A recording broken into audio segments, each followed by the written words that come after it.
ముందుగా పాత్రికేయ మిత్రులందరికీ నమస్కారం తెలియజేస్తూ ఈ పత్రికా సమావేశంలో పాల్గొంటున్న మా జిల్లా కాంగ్రెస్ అధ్యక్షుడు మానవ మోహన్ రెడ్డి గారు మిగతా నాయకులందరికీ నమస్కారాలు తెలియజేస్తా. మన ప్రస్తుత మేయర్ బంధు నీతు కిరణ్ గారి హస్బెండ్ బంధు శేఖర్ గారి ఏదైతే అత్యాచారం జరిగిందో కానీ మేము కాంగ్రెస్ పార్టీ తరఫున పూర్తిగా ఖండిస్తున్నాం. ఇటువంటి హత్యా రాజకీయాలను కాంగ్రెస్ పార్టీ ఎప్పుడు ప్రోత్సహించలేదు.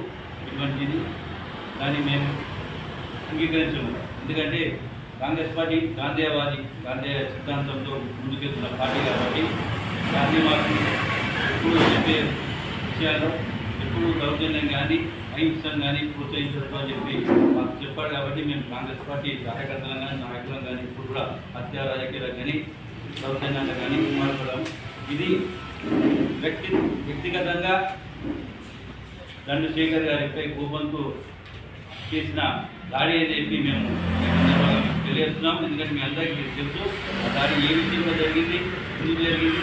ఆయన కాంగ్రెస్ పార్టీ హయాంలో ఇచ్చిన పట్టాలను అక్కడ ఒక మూటాగా ఏర్పడి కొంత రౌడీలందరూ కలిసి ప్రతి ఒక్క ప్లాట్ను వాళ్ళు కబ్జా చేసుకొని రెండో పట్టాను సృష్టించుకొని ఒరిజినల్ పట్టాలకు ఆ పట్టాలు ఇవ్వకుండా అక్కడ ఒక టెంట్ కానీ ఒక రేకుల చెట్టు కానీ వేసి ఒరిజినల్ పట్టాదారులను సృష్టించుకొని వాళ్ళతో మాట్లాడి 1-2 లక్షలు వసూలు చేస్తూ వాళ్ళకి ఇవ్వడం జరుగుతుంది. ఈ గత 10 ఏళ్ళ టీఆర్ఎస్ పాలన ఇదే విధంగా నాగారంలో దగ్గర 2700 ప్లాట్లను మీరు కబ్జాలు తీసుకొని వాళ్ళందరి దగ్గర డబ్బులు వసూలు చేయలేదు. దాంట్లో భాగంగానే ఈ దాడి జరిగిందని మీ అందరికీ తెలుసు. మేము కూడా కాంగ్రెస్ పార్టీ తరఫున ఈ దాడిని ఖండిస్తూ ఇటువంటి ఏదైతే నాయకులు ఉన్నారో అక్కడ రౌడీలు ఉన్నారో మేము పోలీసులకు కూడా మేము కోరుతున్నాము.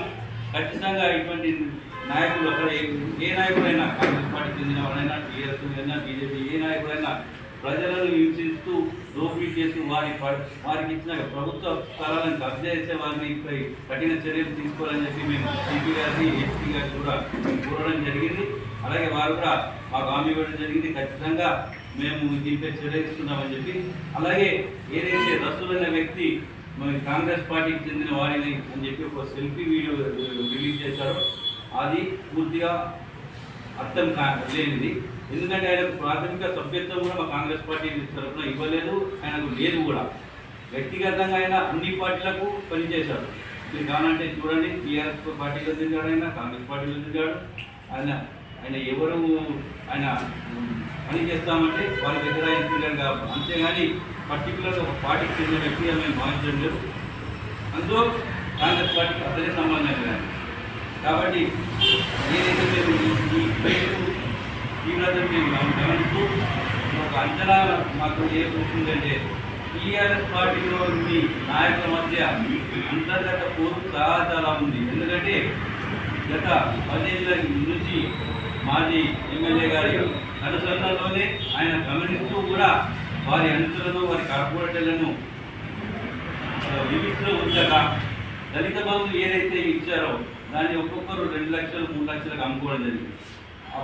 గవర్నమెంట్ సడన్గా పోవడం వల్ల వీరు బయట పెట్టుబడి పెట్టిన డబ్బులు తిరిగి రాబట్టుకోలేక వాళ్ళలో వాళ్ళ అంతర్గత కుమ్ములాటలు కొట్లాటలు జరగడం జరుగుతుంది. నేను అనుకుంటున్నాను మొన్న కేటీఆర్ గారు ఏదైతే లగచర్యలో చేసిందో సేమ్ అట్లనే ఇక్కడ కూడా టీఆర్ఎస్ వాళ్ళే ఈ విధంగా పాల్పడాలని చెప్పి మేము భావిస్తున్నాం. కాబట్టి మరొకసారి మేము పోలీస్ అధికారులను స్పష్టంగా పత్రికాముఖంగా కోరుతున్నాం. ఈ కేసును అతి త్వరలో పరిష్కరించి దీని వెనుక కారకులు ఎవరున్నా కానీ వారి కఠినంగా శిక్షించాలని చెప్పి నగర కాంగ్రెస్ పార్టీ తరఫున మేము కోరుతున్నాం.